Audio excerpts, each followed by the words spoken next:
each one of these things that Janet Yellen said, based on a classical economic theory that you learn, is stuff that's in the past. It's not stuff that would be indicating what the future trends would be given the changes we're seeing, the rising interest rates, rising inflation, and rising interest rates will likely also cause housing problems. So I think all of that just doesn't make sense to me.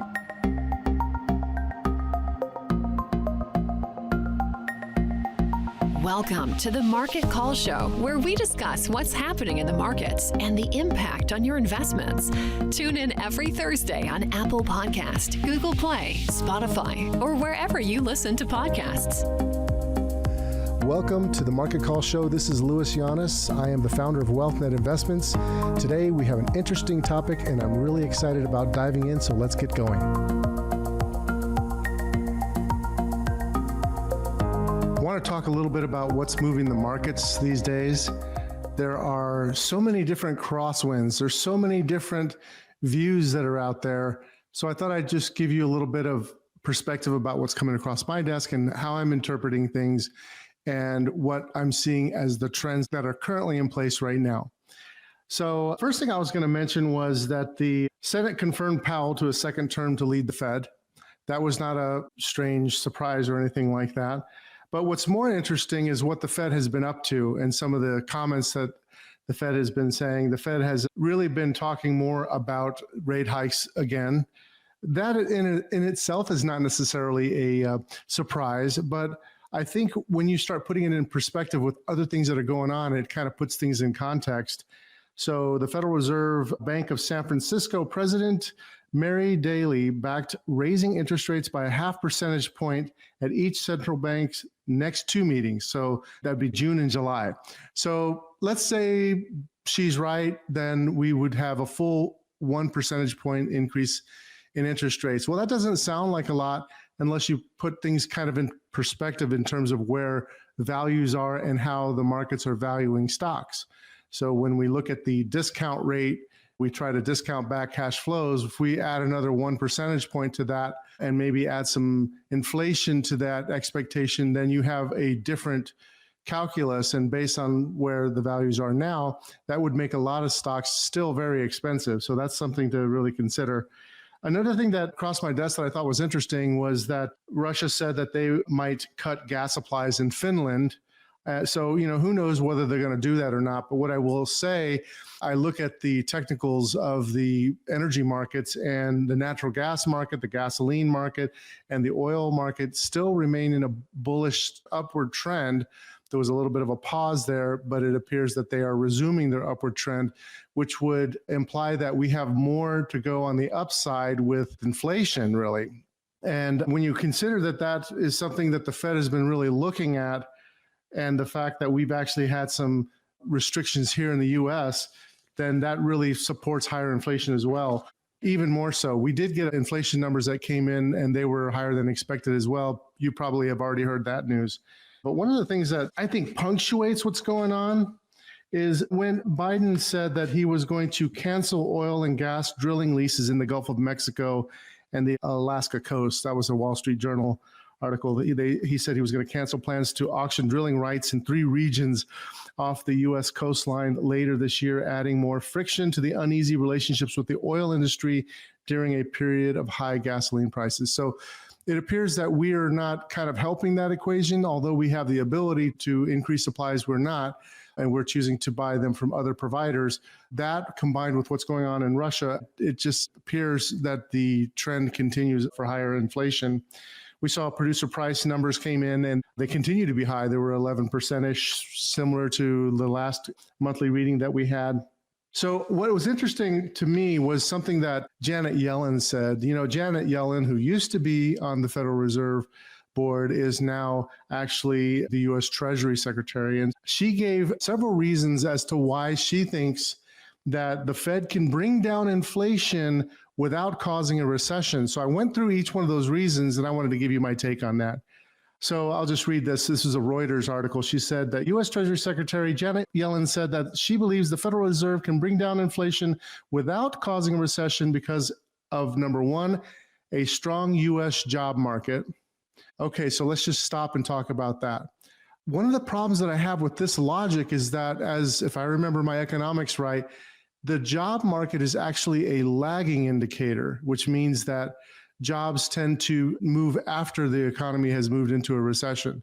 So you won't see that as a leading indicator, but she's actually saying that we're not going to go into a recession because we have a strong job market. That doesn't make sense to me. I mean, by the time you start seeing the job numbers come down, then that doesn't make sense. It's not a leading indicator.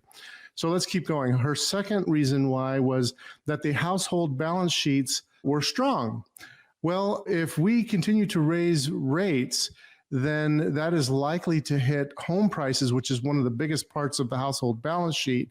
So that would make the balance sheets look worse in the future based on the trends that are happening right now. So that's another lagging indicator. The other thing is that as inflation has been rising, and a lot of people are seeing this, people are having to spend more and more of their cash because they're being more strapped because costs are going up. That hurts their balance sheet too because the cash balances go down. So that doesn't make sense to me. Another reason why she thinks they can bring this thing down without a recession is low debt costs. Okay, well, see, that doesn't make sense too, because if interest rates are rising, debt costs are going to be increasing, so they won't be low anymore. So that's another one of those, that's what we have right now, but that's not necessarily where the trends are headed. I don't know, I just don't get it. But I think she's talking more like a politician and less like an economist at this point. The other thing, and I know she knows all these things, it's just things that have to be said in order to kind of hold things together, I guess. Also, she says a strong banking sector. Now that I agree with. We have a strong banking sector, and the Fed is keeping the banks strong so that they're likely to stay strong. So I don't see that being so much of a problem unless we start having a lot of defaults and things like that, which could hurt the banking sector in the future. But hopefully you could see that, from my opinion, each one of these things that Janet Yellen said, based on a classical economic theory that you learn, is stuff that's in the past. It's not stuff that would be indicating what the future trends would be given the changes we're seeing, the rising interest rates, rising inflation, and rising interest rates will likely also cause housing problems. So I think all of that just doesn't make sense to me. But anyhow, so that's an interesting thing that we have. I think we have people talking about more from a political perspective, trying to make things look more rosy than they actually are, when in reality, things are really slowing down here, it appears. I want to talk a little bit more about the central bank here. This is from a commentary I got from Stansberry, which I thought was very interesting. Basically, what they're saying here is that the Federal Reserve wants to kill housing. And I thought, wow, okay, that's a very controversial topic. But when you listen to this or when you read this, it kind of makes some sense, because right now the central bank is looking at this and saying, look, most of the consumer price index rise comes from housing. Like, according to the U.S. Bureau of Labor Statistics, the housing market makes up roughly 40% of the costs of the consumer price index. So we also have the supply constraints, right, that are causing inflation. And then we also have what's happening in Europe, right, in the Ukraine. Now, they can't control the Ukraine so much. There's less control there, other than that we could be drilling more, which we're not doing, or we could be bringing more supply to the market energy-wise. And they also can't control what's happening with the other factors that I mentioned. So I think what they're going to have to do is they're going to have to deal with really slowing demand down, slowing prices down from the housing market, which is not something that my friends who are in the real estate business want to hear. But it appears like that's kind of the only lever they can pull from that perspective.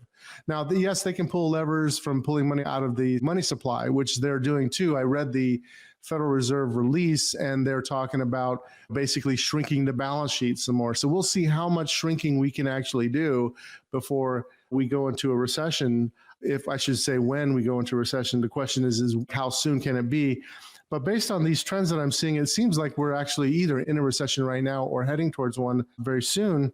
So when you look at the monthly housing prices, as you know, they're off the charts. They've really gone up a lot, and that is causing a lot of inflation. So the Fed is I thought this was a very good article, because this research actually highlights the fact that if we don't get those housing prices under control, we're not going to be able to get inflation under control, especially if we can't control the energy prices as much.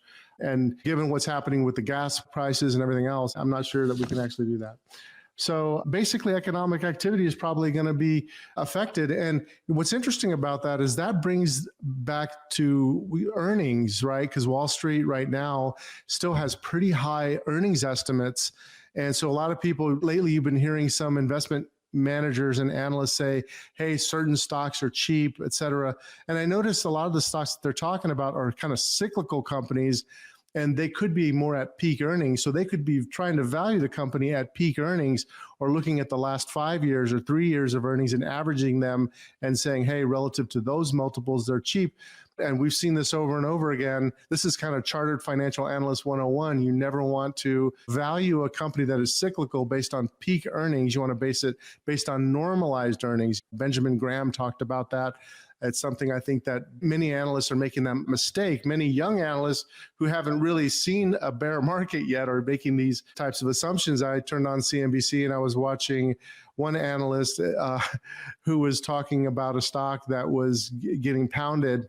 And she was pounding the table about that stock, that it was cheap when it was much higher. And investing is not always easy. We all make mistakes and you have to manage risk. If you worry about your investments, need to make complex financial decisions, or pay unnecessary taxes, a lack of proper financial planning and investing may already be costing you a great deal. When you are ready to turn your peace of wealth into peace of mind, go to wealthnetinvest.com and click on the schedule a call button to talk to us and get a free consultation today. I think what we're doing right now, and this happens almost all times we're at peaks in economic activity, is everybody is saying everything is okay when we start heading into a recession.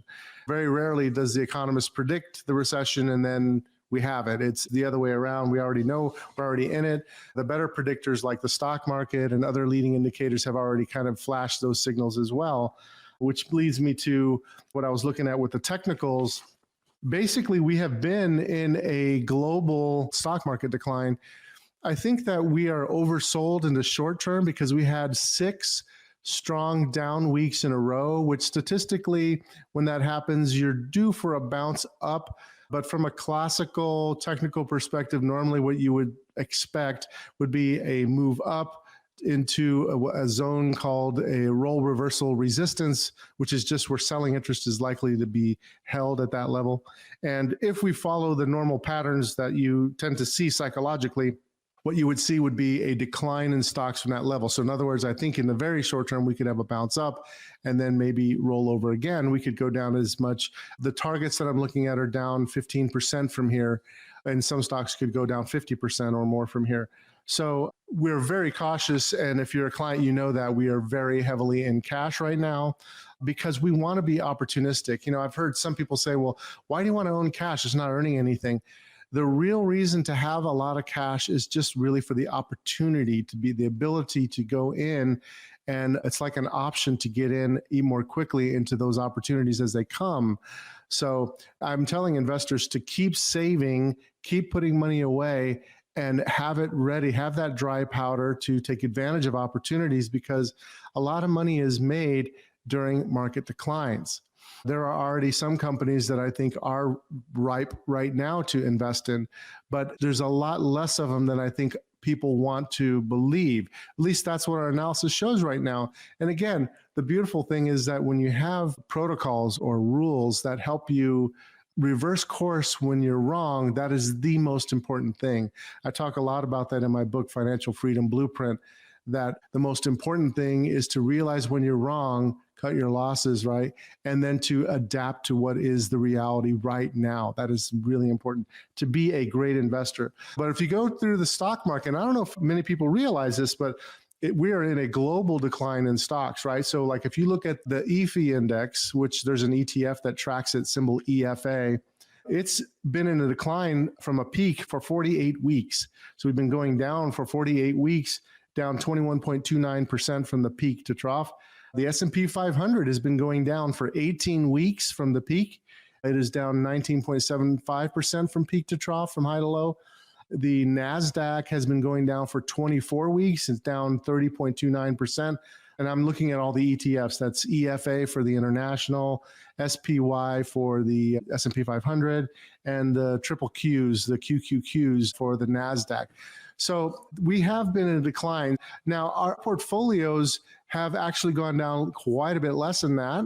We have been managing risk throughout this. So it's really important to understand. And if you did not see that video that I did on how to measure your investment performance, check that out on our podcast and on our YouTube channel, because I talk a lot about how you can tell whether or not you're doing okay and what are the drivers to know if your performance is right and how to select a benchmark that's right for your performance.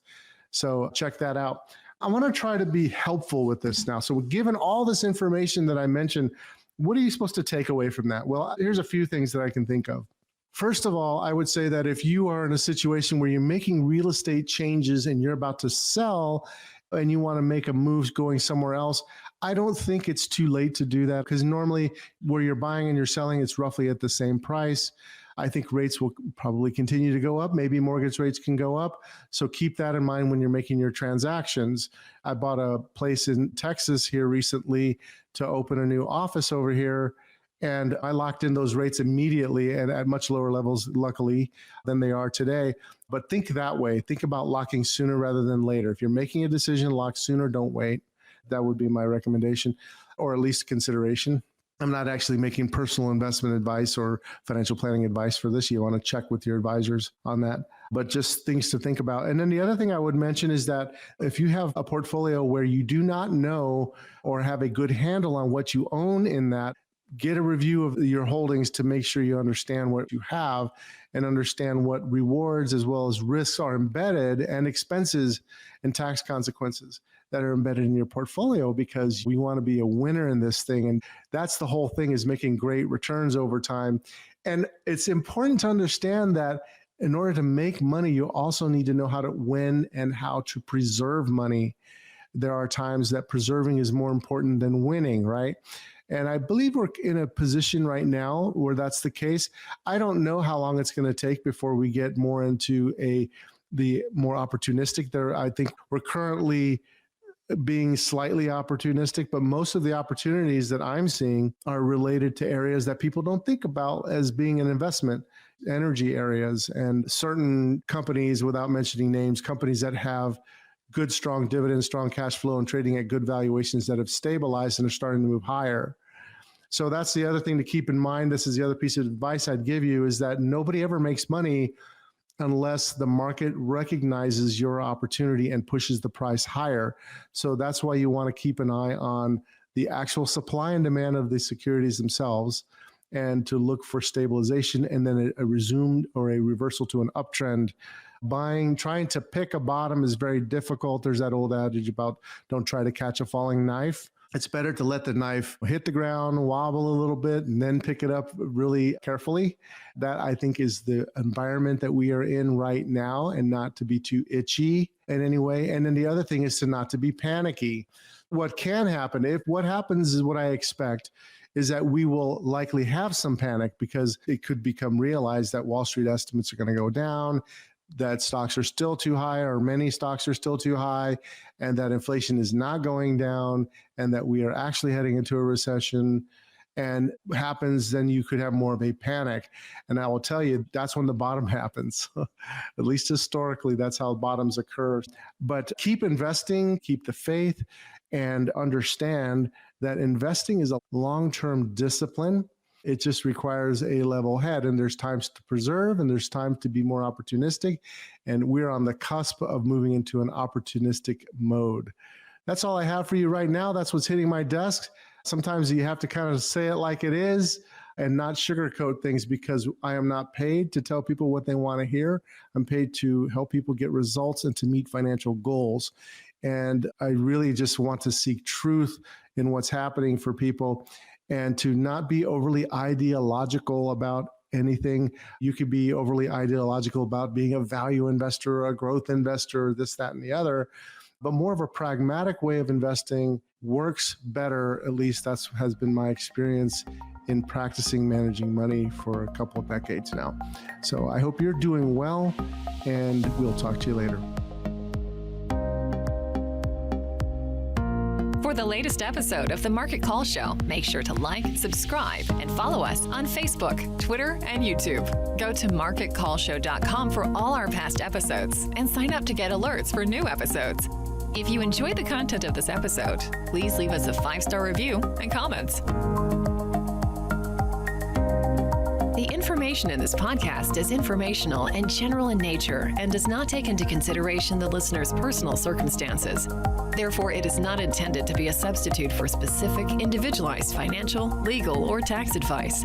To determine which strategies or investments may be suitable for you, consult the appropriate qualified professional prior to making a final decision. WealthNet Investments is a registered investment advisor. Advisory services are only offered to clients or prospective clients where WealthNet Investments and its representatives are properly licensed or exempt from licensure.